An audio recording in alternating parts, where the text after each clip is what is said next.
A shocking video circulating on social media over the past 24 hours captures the terrifying moment a woman fell out of a moving taxi on a busy Jamaican highway. The exact location of the incident remains unconfirmed, but the clip has already sparked widespread outrage and concern. In the footage, the woman tumbles out of the vehicle and lands dangerously close to an oncoming truck, which veers just meters away, narrowly avoiding a fatal accident. Visibly shaken, the woman manages to get back on her feet, clearly in distress.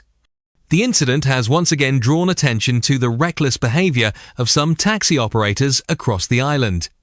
From overloading vehicles beyond legal limits to speeding and careless driving, the taxi operators continues to battle a long-standing reputation for endangering lives.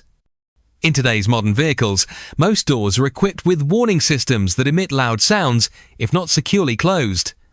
It remains unclear how the driver was able to accelerate at such speed, with the door seemingly ajar, raising serious questions about both the driver's negligence and the vehicle's safety.